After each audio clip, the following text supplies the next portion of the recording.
సాయికృష్ణ కేసులో దర్యాప్తు చేస్తున్న సిట్ బృందం కృష్ణలంక పోలీస్ స్టేషన్ కు చేరుకుంది. సీసీ కెమెరాల ఫుటేజ్ను, కంప్యూటర్ డేటాను పరిశీలిస్తోంది. ఇప్పటికే పలువురిని సిట్ ప్రశ్నించింది.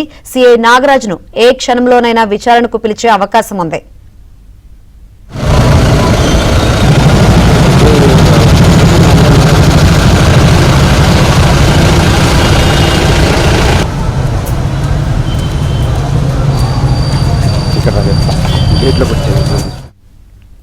సాయికృష్ణ కేసులో దర్యాప్తు చేస్తున్న సిట్ బృందం కృష్ణలంక పోలీస్ స్టేషన్ కు చేరుకుంది. సీసీ కెమెరాల ఫుటేజ్ ను, కంప్యూటర్ డేటాను పరిశీలిస్తోంది. ఇప్పటికే పలువురిని సిట్ ప్రశ్నించింది.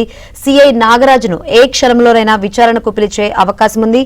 మరిన్ని వివరాలు అందించేందుకు మా ప్రతినిధి ప్రసాద్ సిద్ధంగా ఉన్నారు. ప్రసాద్, ఏంటి అప్డేట్? సాయికృష్ణ ఇంట్లో ఇప్పటికే సిట్ అధికారులు విచారణ ముగిసినట్లు సమాచారం అందుతున్న అప్డేట్స్ ఏంటి? సాయికృష్ణ అదృశ్యం కేసుకు సంబంధించి రాష్ట్ర ప్రభుత్వం నిర్మించిన సిట్ బృందం విచారణ వేగవంతం చేసింది. నిన్న సాయంత్రం నుంచి అన్ని కోణాల్లో విచారణ చేస్తా ఉంది. ఇప్పటికే కృష్ణలంక పోలీస్ స్టేషన్ పూర్తి స్థాయిలో పరిశీలించి అక్కడ ఖైదీలను ఏ విధంగా విచారణ చేస్తారు, ఎక్కడ ఇంట్రాగేషన్ చేస్తారు, నాగరాజు పనితీరు ఎలా ఉంటుందనే అంశాలపై కూడా అక్కడ సిబ్బందిని ప్రశ్నించింది. మరోవైపు 3 రోజుల నుంచి విచారణ చేసిన ఏసీపీ దయప్రసాద్ నుంచి కూడా అప్పటి వరకు ఆయన సేకరించిన సమాచారాన్ని కూడా మొత్తం సిట్టు స్వాధీనం చేసుకుని ఆయన కూడా కొన్ని ప్రశ్నించి డౌట్స్ క్లారిఫై చేసుకుంది. ఇక ఈ రోజు సాయికృష్ణ నివాసానికి వెళ్ళి 3 గంటల పాటు అక్కడే ఉండి మొత్తం విచారణ చేసింది. తల్లి విజయలక్ష్మి గౌడ్, ఇద్దరు మేనమామను కూడా విచారణ చేసి వారికి ఉన్న అనుమానాలను కూడా నోట్ చేసుకుని వాటిని స్టేట్మెంట్ రికార్డ్ చేసింది. వారు ప్రధానంగా మార్కాపురంలో మే 9 నుంచి 9వ తేదీన మార్కాపురం నుంచి తీసుకువచ్చారని, అక్కడ నుంచి వారికి ఉన్న అనుమానాలు భర్త క్రమంలో ఎవరెవరు ఏ విధంగా వ్యవహరించారు, ఎక్కడ ఇబ్బంది పెట్టారు, ఎలా చంపి ఎలా బూడి చేశారు, ఇవన్నీ కూడా తమకు అనుమానాలు ఉన్నాయని వాటిపై తమకు న్యాయం చేయాలని కూడా వారు విన్నవించారు.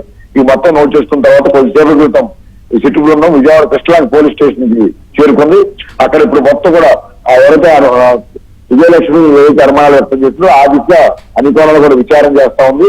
ఈ విచారణ పూర్తయిన తర్వాత ఆరోపణలు ఎదుర్కొన్న నాగరాజును కూడా ఈ రోజు లేదా రేపు విచారణ చేసి తద్వారా ఈ కేసులో కీలకమైన ఆధారాలు సేకరించాలని కూడా నిర్ణయించడం తెలుస్తోంది. ఏదైనా 2-3 రోజుల్లో అనేక అనుమానాలకు ఈ సిట్టు దర్యాప్తు ద్వారా సందేహాలు నివృత్తి చేసే అవకాశం ఉంది. ఈ నెల 29వ తేదీన ఈ మొత్తం సంబంధించిన నివేదిక ఇది ప్రభుత్వానికి, అది కోర్టు కూడా సమర్పించే అవకాశం ఉందని కూడా చెబుతున్నారు. శాంకరి.